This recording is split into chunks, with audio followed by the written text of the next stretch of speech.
भाई सभी दोस्तों को सबको मेरा नमस्कार। और आपके सामने मैं दो तीन बातें रखूँगा आज। और इस वीडियो को आप जो है ये समझिए कि बेसिक इन्फॉर्मेशन देने के लिए अ, बहुत इम्पॉर्टेंट वीडियो है ये। तो जितने लोगों तक आप हो सके इसको पहुंचाइएगा, ताकि आने वाले वक्त में हम लोगों तक बातें पहुंचा सकें जो हम पहुंचाना चाह रहे हैं, और वो लोग भी जाग सकें और अपने बच्चों के लिए एक बेहतर समाज का निर्माण कर सकें। पहली खबर जो है ये आज के आपके व्हाट्सएप पे और आपके दूसरे चैनल्स पर भी आ गई होगी, जहां चाइना ने ये कहा है कि आप बेसिक सप्लाईज़ जो हैं वो इकट्ठी करके रखिए। बेसिक सप्लाई मतलब जो अपने घरों में आपकी सबसे ज़्यादा ज़रूरत वाली चीज़ें हैं वो आप मतलब ख़रीद के रखिए, ताकि कहीं इमरजेंसी में उसका इस्तेमाल अगर आपको करना पड़े तो। अभी G20 की मीटिंग हुई थी। G20 में G20 का जो सम्मेलन हुआ उसके अंदर चाइना का जो राष्ट्रपति है, और पिंग शिंगपिंग जो भी था उसका नाम, मतलब मेरा इतना ही मतलब है कि चाइना का राष्ट्रपति उसके अंदर शामिल नहीं हुआ था, क्योंकि ऐसा कुछ माना जा रहा है कि चाइना के अंदर इमरजेंसी आने वाली है। हालांकि चाइना में इमरजेंसी बहुत समय से लगी हुई है, जब से वहाँ कम्युनिस्ट की सरकार है वहाँ से कोई खबर चाइना से बाहर नहीं जाती है, तो ये अपने आप में एक इमरजेंसी है। वहाँ की मीडिया बिना सरकार से पूछे कुछ भी पोस्ट नहीं कर सकती है, ये भी इमरजेंसी है, जो कि भारत इसको फॉलो कर रहा है, ऑस्ट्रेलिया इसको फॉलो कर रहा है। इवन अमेरिका की खबरें अभी बाहर आना बंद हो रही हैं धीरे धीरे। तो लगभग हर स्टेट के अंदर, हर देश के अंदर ये मॉडल इम्प्लीमेंट किए जा रहे हैं कि कहीं किसी एक देश के अंदर एक टेस्टिंग की जाती है और फिर दूसरे देश उसको नॉर्मल मानने लग जाते हैं। अभी जब चाइना का एग्ज़ाम्पल हम देते हैं, हम नहीं मतलब जो बीजेपी को सपोर्ट करने वाले लोग देते हैं, तो वो ये कहते हैं कि तानाशाही अपने आप में बहुत ज़रूरी है। और अमिताभ कांत जो कि अपने नीति आयोग के सीईओ हैं, उनका भी बहुत पहले बयान आया था कि इंडिया में टू मच डेमोक्रेसी है, यानी बहुत ज़्यादा लोकतंत्र है, लोकशाही है, यहाँ लोगों की बात मानी जाती है। तो ये उसके लिए भी गलत मान रहे थे, ये उसको भी गलत मान रहे थे कि लोगों की बात नहीं माननी चाहिए। सरकारें कितनी ही जाहिल लोगों की हो, उन्हीं की बात मानी जानी चाहिए। और अपनी सरकारों में कितने गंदे लोग बैठे हैं ये तो आपने देख ही लिया। तो लोकशाही अपने आप में एक बहुत बड़ा वरदान है मानवता के लिए, और तानाशाही किसी भी तरह से जायज़ नहीं मानी जा सकती। अपने ही लोगों को गुलामों की तरह ट्रीट करना ये कहीं का भी न्याय नहीं, कहीं भी मतलब मानवता के संदर्भ में इसको अच्छा नहीं कहा जा सकता। तो एक तो ये जो चाइना वाला था खेल, ये आपको समझना पड़ेगा। दूसरा आपको एक चीज़ समझनी पड़ेगी कि अपने जो प्रधानमंत्री ने जिस कंपनी का टीका लिया है, उस कंपनी को दुनिया के 20-25 देशों ने कोई मान्यता नहीं दे रखी थी। और G20 में वो कैसे गए, ये एक समझने वाला सवाल है। इसका मतलब है कि ये जो G20 में शामिल जो लोग थे, G20 वाले, ये सारे के सारे देश इस पूरे षड्यंत्र का एक हिस्सा है, जो ग्लोबल स्तर पर दुनिया को गुलाम करने का षड्यंत्र रच रहे हैं एक फर्जी महामारी के बैनर तले, उसकी आड़ में। क्योंकि इस महामारी ने जो सबसे बड़ी मतलब बड़ा काम किया, वो ये किया कि सरकारों को ताकतें दे दी। तो सरकार आपको बचाने का नाम लेकर आपको मार रही है। तो ये आपको समझना पड़ेगा कि अगर सरकारों को इमरजेंसी में एक्स्ट्रा ताकतें दे दी जाएंगी, तो सरकारें इमरजेंसीज लाती रहेंगी। वो इमरजेंसी युद्ध की भी हो सकती है और वो इमरजेंसी महामारी की भी हो सकती है। तो इसलिए युद्ध और महामारी के केस में सरकारों से सवाल ज़्यादा पूछे जाने चाहिए, बजाय इसके कि हम उनसे कम सवाल पूछें, उनका हवाला दे करके वो हमसे बच सकें। दूसरी जो खबर थी वो ये थी कि नेशनल बैंक ऑफ पाकिस्तान, जैसे अपना स्टेट बैंक ऑफ इंडिया है, ऐसे ही पाकिस्तान के अंदर सबसे बड़ा बैंक था नेशनल बैंक ऑफ पाकिस्तान, उस पर परसों साइबर अटैक हुआ है और पूरा ब्लैकआउट होने के आसार पाकिस्तान में होने लगे हैं। आपने देखा होगा इंडिया के अंदर भी बहुत वक्त से सरकार के अधिकारी माइक लेकर के लोगों को ये समझाने की कोशिश कर रहे हैं सड़कों पे जाकर कि इस नंबर से अगर कोई कॉल आती है तो आपने वो पिक नहीं करनी है, आपका खाता शून्य हो सकता है। देखिए, आपके आधार के साथ आपके सारे खाते जुड़े हुए हैं और उन सारे खातों को सरकार एक्सेस कर सकती है। तो कोई भी एक्सेस कर सकता है, तो आपका खाता जानबूझकर भी सरकारें ठप कर सकती हैं, क्योंकि इनको डिजिटल इकोनॉमी लानी है, डिजिटल करेंसी लेकर के आनी है, और ये सारे बैंकों को डुबोने का एक षड्यंत्र बहुत पहले से चल रहा है, न्यू वर्ल्ड ऑर्डर का एक हिस्सा है, फूड क्राइसिस भी इसका एक हिस्सा है, और बैंकों का डूबना भी इसका हिस्सा है, पावर ग्रिड का फेल होना भी इसका हिस्सा है, और आपके जितनी हाई फ्रीक्वेंसी वाले जितनी भी चीज़ें हैं उनका सबका फेल होना इसका एक हिस्सा है। इसका मतलब आप समझिएगा कि अगर आपके नेटवर्क डाउन होते हैं तो इन्होंने 5G लाने के लिए ये करना है, अगर ये बिजली फेलियर होता है तो इन्होंने टेस्ला के और अडानी के सोलर प्लांट्स और इलेक्ट्रिक व्हीकल्स बेचने का ये प्रोपेगेंडा है। आप अपनी सुरक्षा के लिए जब ये घरों में घुसकर टीके लगाएंगे तो उससे बचने के लिए आप हथियार ना बना लो, तो इन्होंने स्क्रैप पॉलिसी निकाली थी कि गांव के लोगों के पास लोहा नहीं रहना चाहिए। कल को ट्रैक्टर बहुत महंगा हो जाए और ट्रैक्टर को चलाना रखना और फिर उसके बाद इसको जुताई करना ट्रैक्टर की मदद से डीजल इतना महंगा हो जाए, तो उसके लिए इन्होंने बैल, कहीं किसान अल्टरनेटिव बैल की तरह ना लेने लगे, तो 2017 में एक कानून बना दिया था मॉडल APLM एक्ट। उस एक्ट के अंतर्गत आप बैल नहीं रख सकते अब अपने घरों में, क्योंकि बैल अब पालतू पशु की श्रेणी में नहीं आता, वो वन्य प्राणियों की श्रेणी में आता है, तो आपको जेल हो सकती है। यानी किसान को चारों तरफ से मारने का इन्होंने पूरा खेल रचा हुआ है, और आप इसको समझिए कि आपको मेंटली तैयार किया जा रहा है, नए वेरिएंट के लिए रोज़ तैयार किया जा रहा है, दूसरी बीमारियों के खतरनाक होने के लिए आपको तैयार किया जा रहा है। जिन्होंने दोनों डोज ले रखी है उनको अगर आज चिकनगुनिया होता है या उनको बुखार होता है या उनको आज ये डेंगू हो जाता है, तो उनके बचने की संभावना ना के बराबर हो रखी है। तो असल में तो ये सारा साइड इफ़ेक्ट उन 2 डोजेज़ का है। और हालांकि भारत के अंदर ये एक प्लस पॉइंट ये रहा कि भारत की लगभग 60% आबादी ने फर्जी सर्टिफिकेट बनवाए हुए हैं सिर्फ ट्रैवल करने के लिए और सिर्फ इस तरह की बातों को मानने के लिए। तो जो लोगों को गुलाम बनाने वाला षड्यंत्र इन्होंने रचने की कोशिश की थी दिमाग के अंदर ग्रेफीन ऑक्साइड डालने वाला, वो तो नहीं सक्सेसफुल होगा, बट लेकिन आपकी UHID ज़रूर बन गई है, आपकी यूनिक हेल्थ ID ज़रूर बन गई है। इसके लिए मैं आपको ये कहूँगा कि आप कोई भी फर्जी सर्टिफिकेट मत बनवाइएगा, गलती से भी मत बनवाइएगा।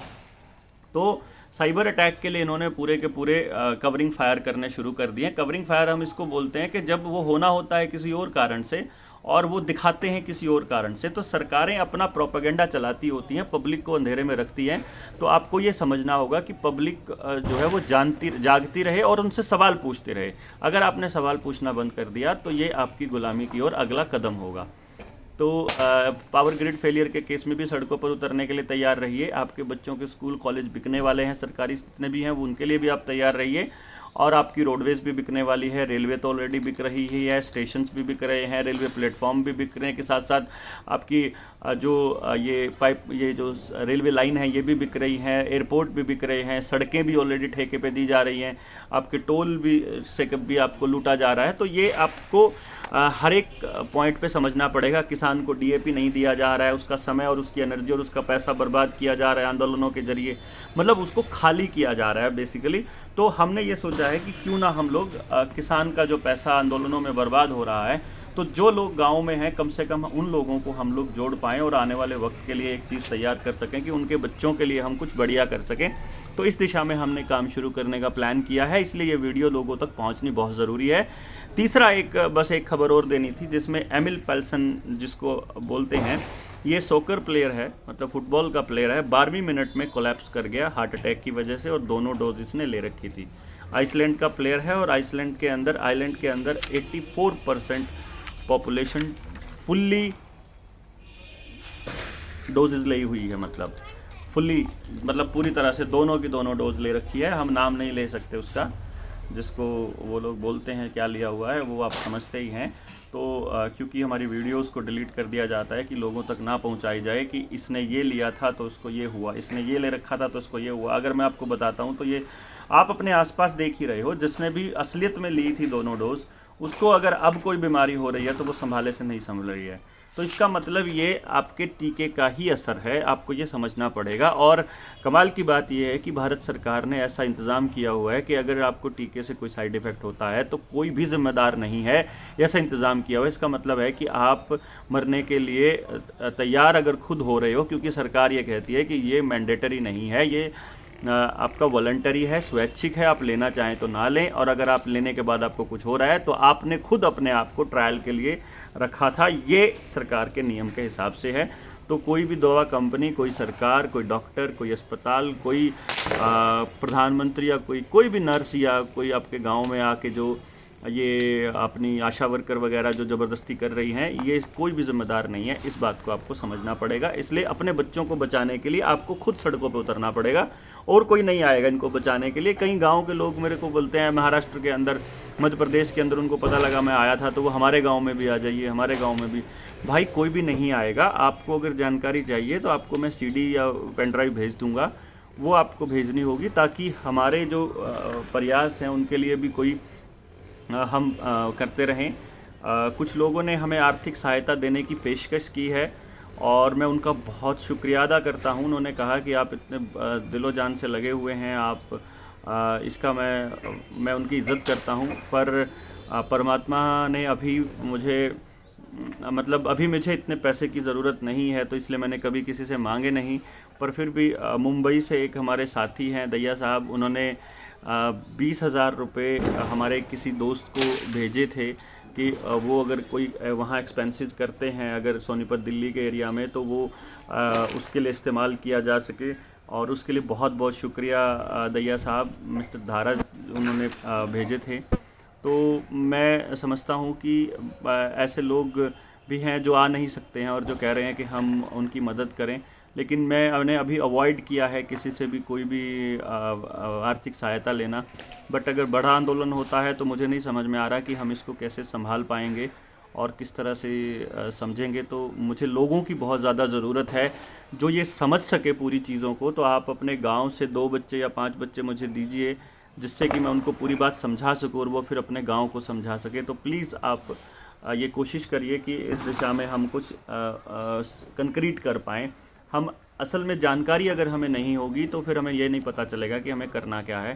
तो सबसे पहले अपने गांव को जागृत कीजिए और शिक्षित कीजिए और उनको पता लगे कि ये गलत करना है। दूसरा, मैंने एक चीज़ और इसके अंदर स्टेप था मेरा, वो ये था कि अगर मान लीजिए हम कोई बड़ा अभी मैं साइकिल यात्रा का मैं प्लान कर रहा था, तो मुझे नहीं पता साइकिल यात्रा हम लोग कब शुरू करेंगे। एक बार तो आता है कि नवंबर के अंत तक हम लोग शुरू कर लें, लेकिन मुझे जो दिल्ली के आसपास का जो एरिया है वहाँ जो पोल्यूशन होता है उससे बहुत ज़्यादा एलर्जी होती है आँखों के अंदर।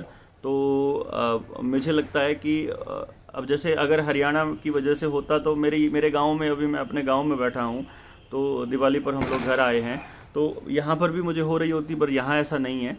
आप देखेंगे कि उधर अगर हम दिल्ली की तरफ जाएंगे तो वहाँ और ज़्यादा नुकसान है। तो इस बारे में अपने जो दिल्ली वाले मुख्यमंत्री हैं वो क्या करते हैं, ये देखने वाली बात होगी। और अब सर्दियों में और बहुत ज़्यादा लोग मरने वाले हैं जिन्होंने दोनों डोज ले रखी है, ये भी एक बड़ी गड़बड़ होने वाली है। तो कुछ मुद्दे हैं जो हमने चूज़ किए थे, जो साइकिल यात्रा के मुद्दे हैं। मैं इनवाइट कर रहा हूं आपको कि आप यहां अपने मुद्दे लिखिए, अपने गांव की समस्याएं लिखिए, वहां से हम लोग अपनी जगह पे लिखते रहेंगे, अपने एक लिस्ट बनाते रहेंगे। तो आप लोग उसको अपना पूरा का पूरा, ताकि अगर समाज का कोई तबका बच जाता है तो उस तबके के बारे में भी हम लोग लिख सकें।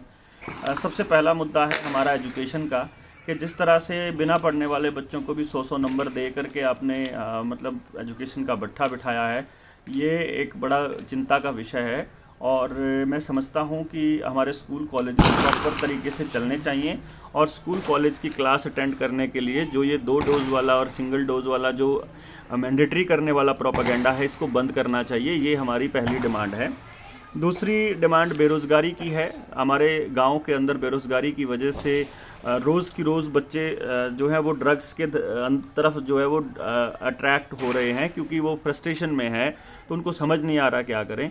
तो और खुद सरकार के लोग, मतलब खुद अडानी जी इसमें अमित शाह के साथ पार्टनरशिप के अंदर ड्रग्स का धंधा कर रहे हैं, और हमारे हर गांव के अंदर बहुत ज़्यादा ड्रग्स हो गई है। तो इसके लिए भी एक दूसरा पॉइंट है।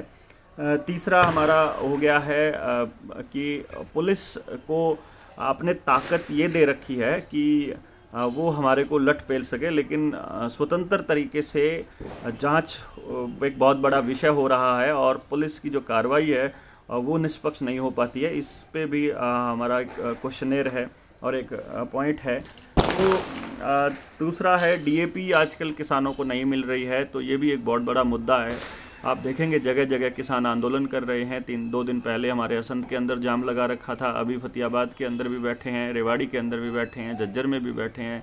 तो सब जगह जिस तरह की अफरा तफरी का माहौल सरकार खुद पैदा कर रही है, ये भी एक चिंता का विषय है। फसल खरीद के टाइम पे भी यही ड्रामा चल रहा है। मतलब ऑनलाइन रजिस्ट्रेशन के नाम पर हम सारा डाटा बिग कंपनियों को, बिग डाटा उन कंपनियों को दे रहे हैं और ये जो लूट का धंधा है ये भी बंद करना चाहिए। ट्यूबवेल कनेक्शंस में जो देरी हो रही है, ट्यूबवेल कनेक्शंस नहीं दे रहे हैं, ये भी एक पॉइंट है। बिजली के जो जुर्माने हैं ये माफ़ करवाए जाएं। जो चालान भारी भारी लगे हुए हैं गाड़ियों के और मोटरसाइकिल्स के चालान पुलिस वालों ने लगाए हुए हैं, ये बहुत गलत है, इसको भी वापस किया जाए इस चीज़ को भी।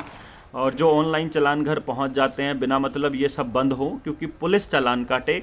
अगर कोई अपराधी ऐसे तो ऑनलाइन तो भेजते रहेंगे आप सारे के सारे लोग, अपना कोर्ट में लड़ने की बजाय उनको फाइन जमा कराना सही रहेगा। तो हमारा ये है कि अगर लोग इकट्ठे होते हैं और इसमें अपने साथ आते हैं तो हम लोग फिर हम ये ऑनलाइन चालान बिल्कुल बंद करेंगे। हाँ, ऑनलाइन आपने के पुलिस के अधिकारी ने चालान कर दिया है और आपको सबूत देना है कोर्ट में, अगर कोई बंदा चैलेंज करता है तब आप उस कैमरे की मदद लेके सबूत दीजिए, लेकिन ऑनलाइन कोई चालान ना हो जाए। और अगर करना ही है ऑनलाइन चालान तो फिर समस्याओं के समाधान के लिए और डिस्प्यूट्स के लिए एक प्रॉपर चैनल, एक प्रॉपर तरीका बनाया जाए, जिसके लिए हमारी ये डिमांड है। फैमिली आईडीज़ वाला ड्रामा भी बंद किया जाए, क्योंकि आपका मतलब है, फैमिली आईडी का मतलब है कि ये पूरी फैमिली को एक तरह से ट्रेस करना चाहते हैं। और स्टेट्स जो मतलब एक तरह से उसके ऊपर निगरानी रखने का प्लान फैमिली आईडी के जरिए किया जा रहा है, ताकि इन लोगों को गुलाम बनाना हो।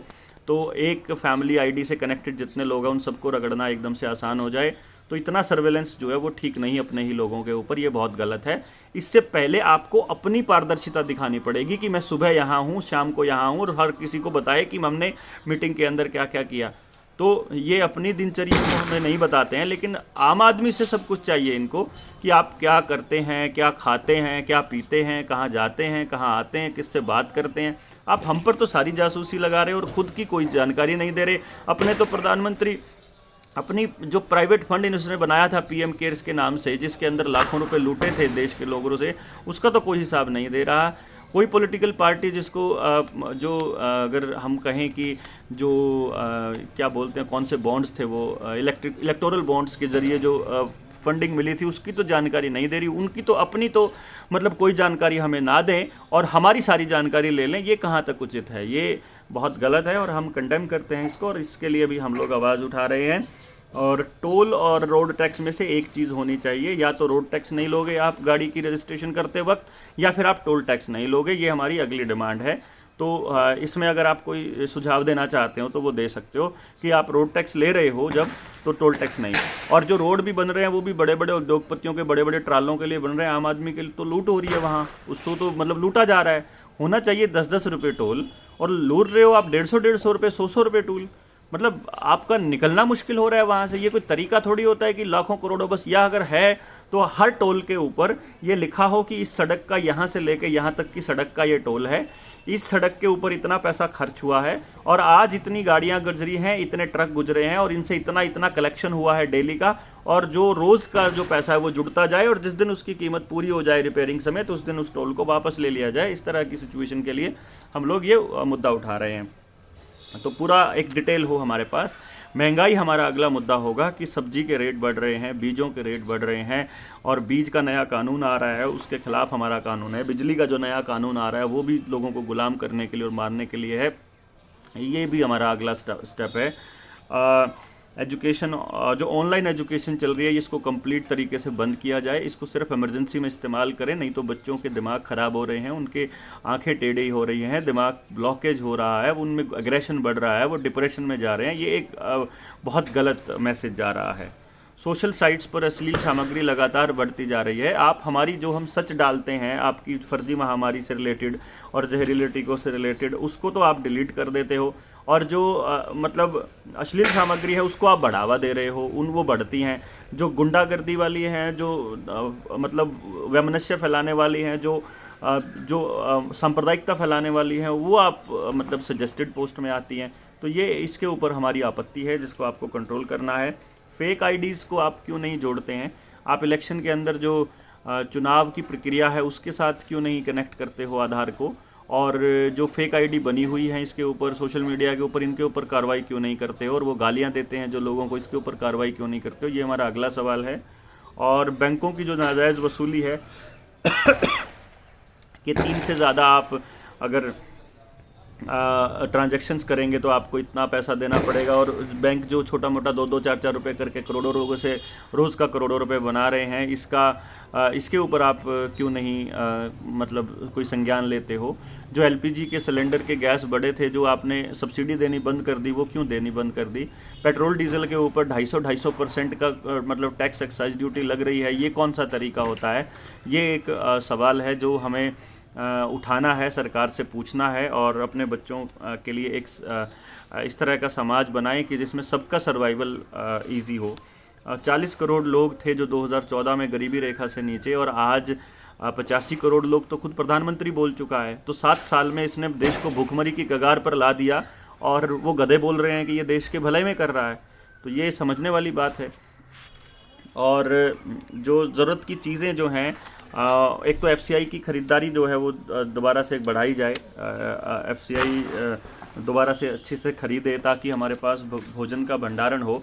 क्योंकि आप लोगों को शायद पता नहीं है कि भारत के अंदर जो एफसीआई जो ख़रीदती थी और स्टोर्स रखता था, तो अपने देश के पास 250 लाख मीट्रिक टन अनाज जो रहता था, हर वक्त रहता था कि देश में कोई भूखमरी आ जाए या कुछ इमरजेंसी सिचुएशन आ जाए तो देश को सर्वाइवल के लिए अनाज चाहिए तो मिल जाएगा। लेकिन आज भारत के पास सिर्फ 100 लाख मीट्रिक टन पड़ा हुआ है। इसका मतलब है कि हमारा देश धीरे धीरे अनाज से खाली हो जाएगा। तो भूखमरी जो चाइना के अंदर हो रही है वही भारत में भी होने वाली है। जो दूसरे किसी कंट्री में हो रहा है वो यहाँ पर भी हो रहा है। ऑस्ट्रेलिया के अंदर जो दोनों डोज नहीं ले रहा है और जो लेने से आगे मना कर रहा है, और मेरे जैसे लोग जो इन बातों पर सवाल उठा रहे हैं, उनकी प्रॉपर्टी जब्त करने के भी आदेश आ गए हैं। तो ये एक बहुत महत्वपूर्ण सवाल होगा जो हम लोगों को पूछना होगा अपनी सरकारों से। दूसरा, आप देखेंगे कि जो चाइना के जो मैं बता ही रहा था, तो ये सारे के सारे संसाधनों पर अपना कब्जा चाहते हैं। मतलब सरकारी ज़मीनें भी गांव के पास ना बचे। अब तो गांव के लोगों के घरों के ऊपर भी इन्होंने लोन दे दिए हैं। अब लोन दे करके आप कमाई कम कर रहे हो, तो इसका मतलब आपका नीयत है कि आप ये ज़मीनें हड़पना चाहते हो, ये घर हड़पना चाहते हो। इसी तरह से खेत की ज़मीन को हड़पना चाहते हो। तो ये धीरे धीरे एक एक करके कि पूरा गांव खड़ा हुआ है, एक बंदे की ज़मीन नीलाम हो गई, उसकी ले गई, फिर दूसरे की हो गई, फिर उसकी ले गई, और फिर लैंड बैंक बना ही रहे हैं ये लोग। और जो अगर पूरा परिवार ख़त्म हो गया तो उसकी ज़मीन सरकार के खाते में चला जाए, ये पूरा इंतज़ाम कर रखा है इन्होंने।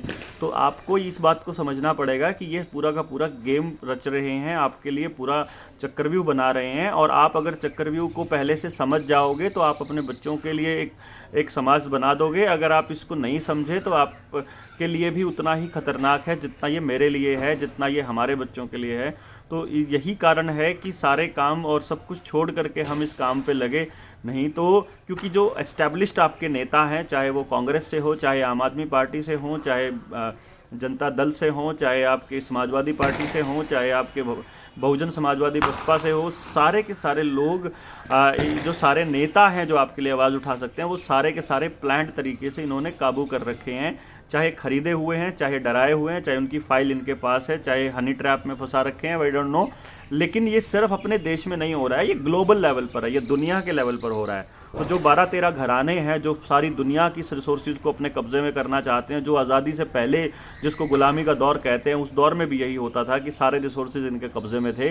तो भारत से सारा कच्चा माल ये ले जाएंगे और वहाँ से बना हुआ हमें दे जाएंगे, तो हम गरीब होते चले जाएंगे।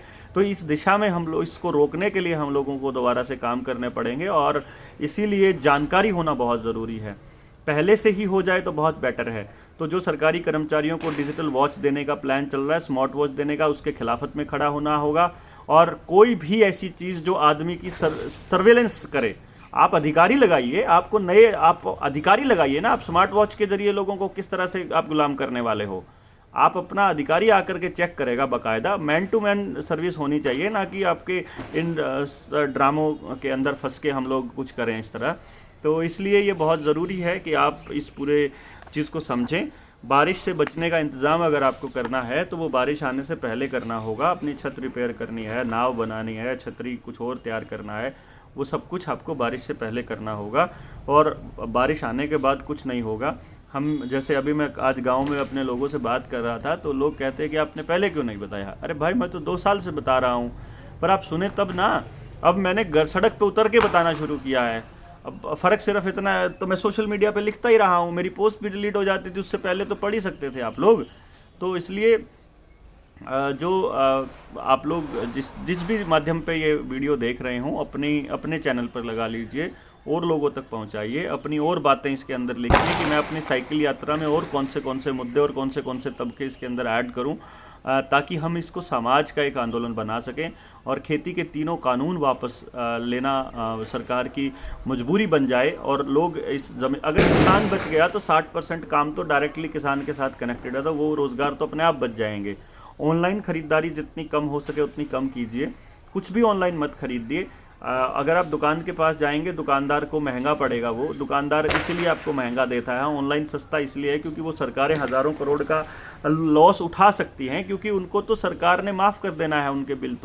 तो इसलिए आप अपने आसपास के अपने आसपास के दुकानदार को मजबूत कीजिए, बजाय इसके कि ऑनलाइन। जैसे मैं अभी मैं DJI का एक वो लेकर आया था, गिम्बल लेकर के आया था।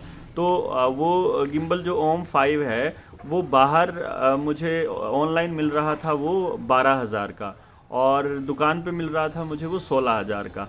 तो मैंने दुकानदार को ये उसके सामने जा कर के ये दिखाया कि देखो भाई, फ्लिपकार्ट के ऊपर मुझे ये 12,000 का मिल रहा है, 4,000 का नुकसान है। मुझे पता है फ्लिपकार्ट के अंदर बिल गेट्स की इन्वेस्टमेंट है, मुझे पता है फ्लिपकार्ट के ऊपर अडानी अंबानी की भी है, और मुझे ये पता है कि अंबानी के तो इतने लाख करोड़ रुपए माफ़ हो चुके हैं, तो वो तो इतना घाटा सहन कर सकता है। तो मुझे ये भी पता है कि आपके पास है, तो आपका भी रेवेन्यू बढ़ेगा, दिवाली पर आप भी कुछ कमाएंगे। तो मैंने जब उसको दिखाया तो उसने मेरे 2,000 रुपये कम भी कर दिए। उसने कहा कि मेरा प्रॉफिट थोड़ा सा मैंने रखा है अपना जितना, तो कोई बात नहीं, आई डोंट केयर, अगर आप नहीं भी कम करता तो भी मैं उसी से ख़रीदता। तो ये मैं आपको इसलिए बताया मैंने आपको कि मुझे मालूम है कि वहाँ से महंगा मिल रहा है, फिर भी आप उसे बताइए कि भाई हम एक दूसरे की मदद करेंगे, मैं आपसे ख़रीदूंगा और आप भी मुझे थोड़ा बहुत चार्जेस रेट कम कर लीजिए। ज़रूरी नहीं है ऑनलाइन वाले रेट में आपको मिलेगा भी नहीं, क्योंकि ऑनलाइन जितनी ठगी इन्होंने नहीं की है। फिर भी दुकानदारों से भी मेरी ये रिक्वेस्ट है कि वो भी जितना हो सके वो उतना मतलब कंसेशन दें अपने लोगों को, और अपना प्रॉफिट बेशक कम कर लें। अपना प्रॉफिट अगर हम इस सर्वाइवल की लड़ाई में अगर हम बच जाते हैं, इनका ये प्रोजेक्ट जिसका नाम इन्होंने ये रखा था 19, और जिसकी किट इन्होंने 2017 में ख़रीद ली थी, 2015 में वो किट बनी थी, जिसकी बीमारी 2020 में आई, वो फर्जी बीमारी वाला प्रोपेगेंडा इनका 2024 तक चलने वाला है, और 25 में ये एक नई बीमारी लेकर आने वाला है 2024 में। तो ये कॉन्टीन्यूस प्रोसेस रहेगी। जैसे युद्ध करवाए पहले, यही वाले ग्रुप जो हैं, युद्ध इनकी भी ये जितनी बड़ी ऑर्डिनेंस फैक्ट्रीज़ हैं, जितने जहाज़ बनाने का, बंदूकें बनाने का, गोला बारूद बनाने की जितनी बड़ी फैक्ट्री है, इन्हीं कंपनियों की है। तो पहले यही कंपनियां अपना सामान बेचने के लिए देशों के बीच में युद्ध करवाया करती थी प्रधानमंत्रियों को खरीद के। अभी प्रधानमंत्रियों को खरीद के ये अपनी ड्रग्स बेच रही हैं। वही पेस्टिसाइड की कंपनियां हैं, वही कंपनियां कैंसर के अस्पताल चलाती हैं, उन्हीं का बिग फार्मा है, वही कंपनियों ने ये महामारी चला रखी है, और ये राष्ट्राध्यक्ष को खरीदती हैं, क्योंकि जनता जो है वो बोलती नहीं है। जनता चुपचाप हर बात को मान लेती है और वो सरकार को अपना हितैषी मानती रहती है। ये बहुत बड़ी गलती करती है। इसलिए आपको ये समझना पड़ेगा कि बंदूकें बनाने वाली फैक्ट्रियां भी उन्हीं की हैं, और वही लोग युद्ध करवाया करते हैं देशों के बीच में।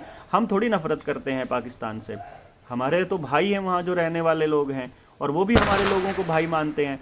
तो लोग कभी भी एक दूसरे से नफरत नहीं करते हैं, लेकिन ये जो टीवी चैनल के माध्यम से हमारे बीच में जहर भरा जाता है, और फिर ये अपना बारूद भी बेचते हैं, अभी दवाइयाँ बेच रहे हैं आजकल, और उसके बाद ये पूरे रिसोर्सेज को खरीदने लगे हैं, इन्हें सब कुछ खरीद लिया है। तो इस षड्यंत्र से हम लोगों को अपने बच्चों को भी बचाना है, खुद भी बचना है, और जितना हो सके उतनी इस लड़ाई को और मजबूत करना है, और अपने लोगों को बचने के लिए अपना साथ देना है। तो इकट्ठे होइए, अपने आसपास लोगों को जगाइए, इस वीडियो का लिंक भेजिए। अगर मैं कहूँगा यूट्यूब वाला लिंक अगर भेजेंगे तो ज़्यादा बढ़िया रहेगा, फेसबुक वाला लिंक नहीं पहुँचता है। फेसबुक पे 30-35 मिनट के बाद आवाज़ भी आनी बंद हो जाती है। तो मेरी रिक्वेस्ट है आपसे कि आप इस पूरी प्रोसेस को समझ के आप अपने लोगों तक लेके जाइए, इसको आगे बढ़ाइए जितना हो सके। और मैं रिक्वेस्ट करूँगा कि जितने आप इस पे कमेंट करके बताएंगे कि और हम क्या ऐड कर सकते हैं, उतना बेहतर रहेगा। जितने ज़्यादा मुद्दे होंगे, जितने लोगों से जुड़े हुए मुद्दे होंगे, हम इनसे रिलेटेड आपके पास आएंगे, आपके गांव में आएंगे, डिस्ट्रिक्ट हेडक्वार्टर में, डिस्ट्रिक्ट टू डिस्ट्रिक्ट हम एक साइकिल यात्रा शुरू करने वाले हैं। तो उसके लिए हम तैयारी कर रहे हैं, उसके लिए हमें लोगों की बहुत ज़्यादा ज़रूरत है। तो आपके आसपास अगर कोई ऐसा बच्चा है जो वॉलंटरी आना चाहता है तो प्लीज़ आप हमें बताइए, आप साइकिल लेके उसकी प्रैक्टिस शुरू कीजिए। और अगर कोई इस तरह का बच्चा है जो हमें किसी तरह की मदद कर सकता है, जैसे हमारे लिए कोई वेबसाइट बना सकते हो, अगर आप हमारे लिए कोई भी डिज़ाइन बना सकते हो, पोस्टर्स बना सकते हो, कंटेंट राइटिंग कर सकते हो, मीडिया को मैनेज कर सकते हो, आप लोगों को, मतलब मीडिया मैनेज का मतलब है कि जिस डिस्ट्रिक्ट में हम जाते हैं वहाँ अगर प्रेस नोट बना के आप लोगों को उनको मीडिया को दे सकते हो ताकि लोगों तक खबरें जाए। तो मैं ये समझता हूँ कि आप इस दिशा में जितना हो सके आप एक दूसरे की मदद करें, मेरी और हमारी मदद करने की कोशिश करें। और इसे हम पूरे स्टेट लेवल का एक आंदोलन बनाना चाहते हैं। और किसानों के सपोर्ट में, किसानों के झंडे के नीचे जितने ज़्यादा तबके की प्रॉब्लम्स हम लोग लेंगे, उतना ही लोगों को समझ में आएगा और वो हमारा साथ देने के लिए आगे आएंगे। तो इसी उम्मीद में कि आप लोग तैयारी करेंगे अपने साइकिल की और हमें बताएंगे। आपसे अलविदा लेता हूँ, दिवाली की शुभकामनाओं के साथ। धन्यवाद।